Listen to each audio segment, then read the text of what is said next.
Thank you, Russ, for that very nice introduction. I'll tell you a story. You were talking about the real secretary, Secretary Edgar. The first time I met Secretary Edgar was, you mentioned the 1999 revenue package, and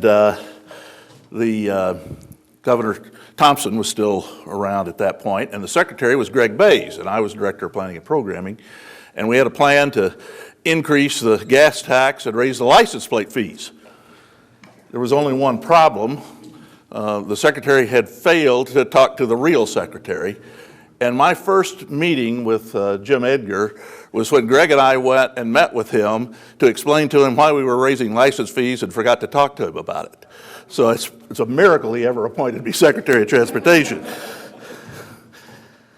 You know, our roads are in really bad shape. 1 out of every 5 state highways need repair, which is a 20% increase over last year. And it's the worst overall condition since IDOT's been collecting data on the condition of their highways. IDOT estimates that it will cost $1.2 billion in new revenue, that's about double the state's gas tax, just to cut this backlog in half. And if that isn't bad enough, that 3,000 miles that are bad today, they expect to double over the next 6 years after they spend all the money in the current 6-year state highway program. The cost gets greater every year we fail to take action to fix our bad roads because they continue to increase dramatically because we're not keeping pace with that deterioration. Across the country, it's really not much better, but a little. Nationally, the miles of the federal aid highway system needing repair increased 10% over the last 5 years. The new FAST Act, while we're glad to have a new highway bill that gives us a multi-year funding, which we hadn't had in like 10 years, it's the smallest annual increase, average annual increase, in the history of the Highway Trust Fund since 1958. 13 countries have highway conditions better than the United States. 13 countries have highways in better condition than the United States. And there were only 7 that had better 5 years ago. We're going down, and we're in competition with the rest of the world. More importantly, we've lost our way. Highway user fees built our system, the gas tax and motor vehicle registration fees. IDOT budgets on a multi-year cash flow basis. They've got contracts outstanding probably 5 times or more the amount of cash they got in the bank. It's like keeping the canaries flying in an overweight truck, I guess. But they have to have a stable funding source that they could project over time in order to do that, to make the maximum possible improvements to the roads with the funds that they have on board. You know, the gas tax isn't perfect, but it's not the extinct dinosaur a lot of people would have you believe. The average annual change over the last 5 years is less than 1% a year. It is predictable, and it can be forecasted accurately. And officials should think twice before they throw it out unless they have a viable alternative. And let me talk a little bit, since Senator Colton raised the issue of the VMT tax recently, and you know, Russ told you my career, I've never met a highway user fee I didn't like. Love any kind of highway user fee. But the VMT tax is probably not the best for us to be considering for the future, despite all the political correctness of things that people say that they want to talk about it. It presents a huge challenge in the cost to collect it. You know, the motor fuel tax is collected at the distributor level, and there's 400 people or businesses that you have to collect it from. VMT tax, you're going to have to collect it from 9.5 million. And you'll have to audit and make sure that they're not cheating and all that. I estimate that the collection costs are well over $500 million a year for a VMT tax. And you know, there's not a big reason to depart from the motor fuel tax or the vehicle mile tax. There's a lot of myths out there about the fact that the gas tax is no longer an effective tax, or motor vehicle registration fees. You know, the VMT tax, its change is a little different from the MFT over the years. In 2014, MFT went up 2.8% and VMT went down 0.4%. So far in 2016, MFT is about 1% above 2015 levels, but we've been lucky. Gas prices have been low. That could change, obviously. Non-MFT paying vehicles nationwide amount to less than 0.1% in 2015. The U.S. Energy Information Administration says by 2040 they'll amount to less than 0.5%. The MFT will be a viable tax for a long time into the future, at least for the next 25 years. The VMT tax will not pace construction costs. It is not a tax that will pace construction costs. The forecast for VMT is about 1% a year over the next 25 years by the federal government. And the last 25 years, it grew at about 0.9% a year. Construction costs grow at 3 to 5% a year. So the VMT tax is not going to be your answer for something that you can raise that's going to pace construction costs. You'll have to continue to adjust it as well. We are going to get better fuel mileage on all these vehicles, no question about that. And there's new federal standards, and it's going to improve drastically. But you know, if you wanted to fix that loss in revenue that you have with the gas tax with a change in the registration fees, it's less than $7 every 5 years you'd have to raise the registration fees to make up for that improved fuel economy for the next 25 years. So it's about a penny on the gas tax if you chose to do that every 5 years to make up for the improving fuel economy of the fleet as forecasted by the federal government through 2040. So the gas tax, while it's unpopular, it is not a dinosaur. It is not a tax that will not perform for us over the next 25 years or even 30 years. And you know, whether you raise license fees or you raise a gas tax, whatever, I would encourage you to remember those collection costs I talked about. Because if you adjust license fees or the gas tax, it doesn't cost you anything as far as increased collection costs. If you implement a whole new system, it will cost hundreds of millions of dollars that you'll have to raise the taxes even higher just to pay for those collection costs. The capital program increases in Illinois since 2009 have ignored the highway user fee concept, and that's part of our problem. They did that by selling bonds with no new revenues for the road fund and not enough revenues for the GRF to take care of GRF bonding. The Jump Start bonds have reduced IDOT's PAYGO program by $200 million a year, dropping it to nearly nothing in state funding. The Illinois Jobs Now highway transit and rail bonds, along with the 2014 highway bonds, those costs have already cost the broken GRF $380 million last year. The debt service was $380 million higher than the revenues that were brought in for that program. And you can expect the GRF hit to increase hundreds of millions or more this year, since there are still billions of dollars of those bonds outstanding in existing contracts, but the bonds haven't been sold yet. And there's also unobligated appropriations that new contracts will probably be let from. The state has dug a huge hole that it'll have to fill before you can start talking about new projects or new benefits from a transportation revenue program. And the National Administration of Congress has done the same by continuing to spend more money than they raise in taxes, filling the hole with one-time revenue sources. The FAST Act provided $70 billion in subsidy for out of one-time non-sustainable revenue sources. And because of that, when it's done, there will be a $100 billion subsidy requirement just to keep federal highway spending at the same level after the FAST Act for another 6-year federal highway program. Our interstates are crumbling. Our interstates are 40 to 50 years old and designed to last for 20 years. They've been patched and resurfaced so many times that this is now required every 2 or 3 years for some roads. 15% of Illinois' interstates need repair today. In 10 years, I predict a significant portion of the system will have speed limit reductions or trucks restricted to the left lane because of the big potholes. If we don't start reconstructing our interstates, rebuilding them from the ground up, like we did several years ago at Interstate 74 through Peoria. You probably don't know this, but the tollway spends 3 times more each year on its interstates than IDOT spends on its interstates. Even though IDOT has 6 times more roads, interstate highways, than the tollway has. Now, that's not that IDOT's, or the tollway is spending too much money. It's IDOT is pitifully underfunded.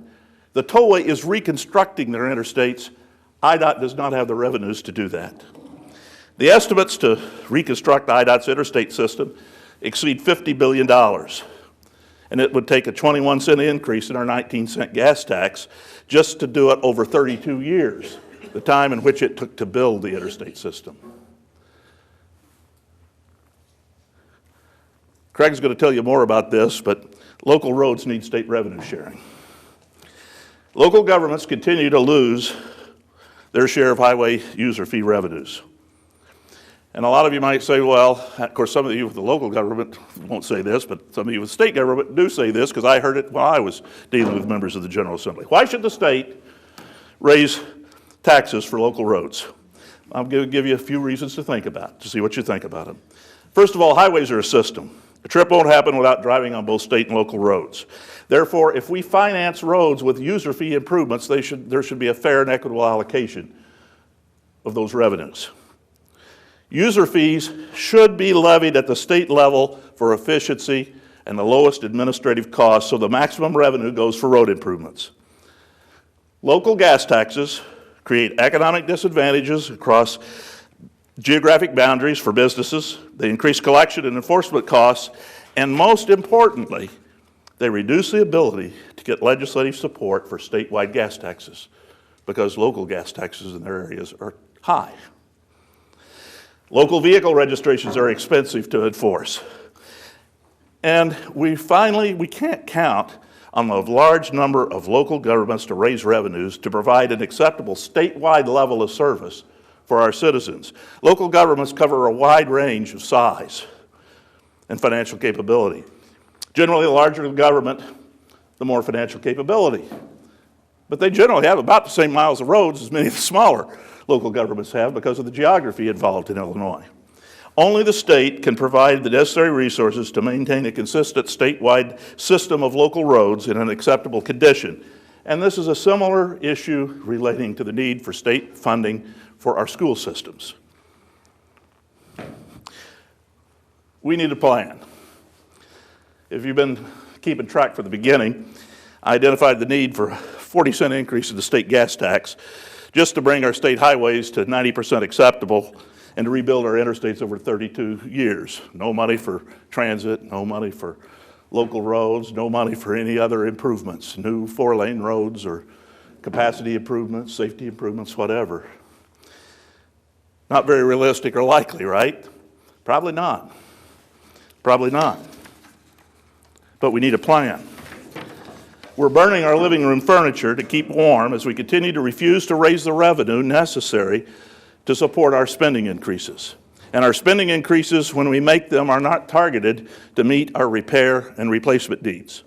The size of our transportation funding problem is large. Recently, the Chicago Metropolitan Planning Council, they said we need $4.3 billion in new revenue every year. And they financed it through traditional highway user fees as well as bonding. However, before we start talking about raising user fees or revenue, we need a plan in Illinois. In 2009, we had a capital program. It doubled state highway spending, but the road conditions got worse. The miles of state highways doubled despite billions of dollars in new highway spending. All of these bad things happened because there was no plan prior to enactment that set funds aside to improve state and local system conditions before they addressed the specific projects that flowed from the political process. And those were good projects. I never met a highway project I didn't like either in all my years. They were good projects, but most were for expansion or new construction, and very few were for repair and replacement. You know, we got this terrible budget impasse, and I know nothing's going to happen until we get that done, but if it did happen, if all the progress that was made week before last and this week, there's just all of a sudden things come together, and there was a desire for more capital spending, the same thing is going to happen again if we don't have a plan before it occurs. Sure, we could get more spending for legislative priorities. That's good, and those are all good projects, and it would make all of the unions, the highway contractors, legislators, consulting engineers like myself happy because we'd have more work to do. But the citizens would lose. The infrastructure that they've paid for over the last half century will continue to deteriorate if we don't have a plan for its improvement. And a plan is not a wish list of priority projects. It's a cost estimate to achieve a specified system condition backed up by a list of projects that implement that goal. And it includes equitable revenue sharing with local governments. The last such plan was presented by the governor prior to approval of the legislature of the 1999 Transportation User Package, user fee increases. By 2003, as a result of this plan, Illinois state highways were in the best condition in the state's history. Fewer than 9% needed repair. The plan had a target of 10%. We are able to produce plans, and we are able to carry them out. But without a plan since 1999, despite billions in new federal era spending, Jumpstart bonds, Illinois Jobs Now bonds, Transportation Series B bonds, our roads are in the worst shape in our state's history, with 21% needing repair. The governor and IDOT should be working on this plan now, so that when there is an increase or a resolution of the budget impasse, that we have an increase that's based on a plan for how we're going to improve our state highways and share revenue with local governments. A good quality highway system does not occur by accident. It takes planning and structured implementation of those plans. The poor quality system we have today will not be fixed by dollars alone, as the last 7 years have proved. Illinois needs a plan funded by reliable user fee revenues, and we need it sooner rather than later. I thank you very much for your attention, and I'll be glad to take any questions you might have.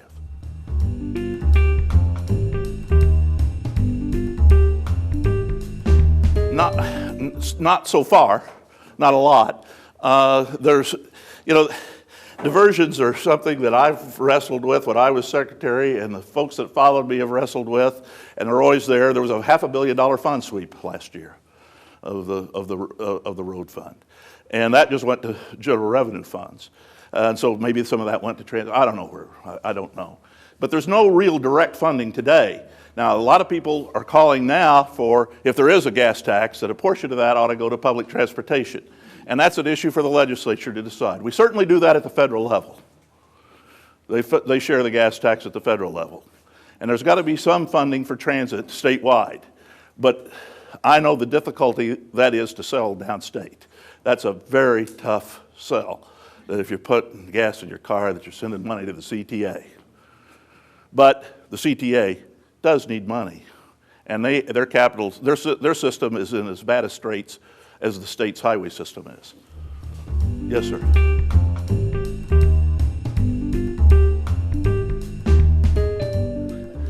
Yes, both. I mean, they have to agree. It's all legal.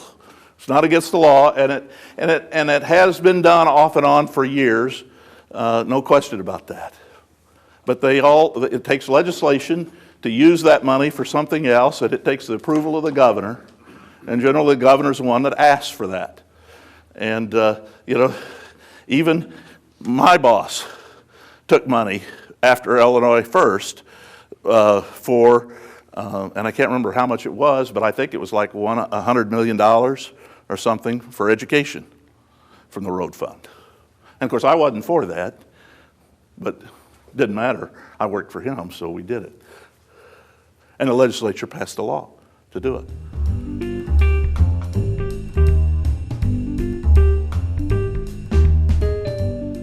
Tell everybody you want a plan. I want a plan for how, if we're going to have new revenue, and I want to know how much money we're going to set aside for reconstructing the interstate. I want to know how much money we're going to set aside to lower the backlog of bad roads on the state highway system. I want to know how much money and what it's going to do. And I want to know how much money we're going to have set aside for bridges, and how much we're going to share with local governments, and is that equitable? Craig's going to talk to you about that. I'm not going to get into that. I'll let him talk about what's equitable and what isn't equitable. And I don't have a clue, because what's equitable always to me is whatever I can get past. by the General Assembly. But you need a plan. You need a plan, or you won't get money for that. And you know, one of the sad things about, I always liked the fact that we had, I'll say a dirty word at the federal level, earmarks for years and years, because that allowed us to pick some of those things off the top without taking the money away from the everyday needs that you needed to do to repair things. Well, they went away, and then we got discretionary programs. And those are helping to some extent, but the latest ones in the FAST Act are pretty well targeted towards freight, the interstate system, with the National Freight Program, which is not a great help to local governments. It will help IDOT, though. It will help IDOT.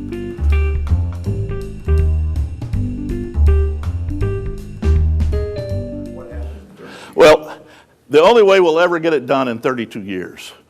I mean, we're not going to get that kind of size state gas tax to do it. The states cannot rebuild this by themselves.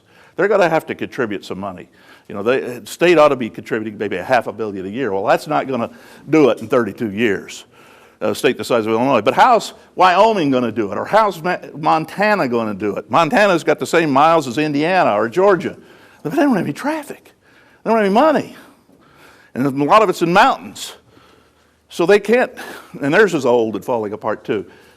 We got to have a president, and you don't hear any of our candidates talking about this. We got to have a president that's going to make it a mission to raise revenues in Washington. Legislators can't initiate revenue increases. The executive office has to initiate revenue increases. And they can support them, clearly, but they can't initiate them. And until we have a president that says makes it a cause that we need to rebuild the interstate, and until we have a federal program, in my opinion, that was based on the program that constructed them, we constructed them not based on a formula apportionment of funds like we do, so many miles of road and traffic, all this other stuff. It was based on a cost to complete. The states each compared their cost to complete, sent it to the Federal Highway Administration, they reviewed it, approved it, adjusted it. The Congress said, okay, we're going to do it over 32 years, or we're going to do it over 10 years, or we're going to do it over 50 years, whatever. And they put the money out to the states on a cost-to-complete basis. And that got it done. And that's the only way we'll get our interstates reconstructed, because the states don't. Illinois is not going to raise 21-cent gas tax to redo theirs in 32 years. And even if we could or did, we'd never get them fixed in a lot of states because they're too small.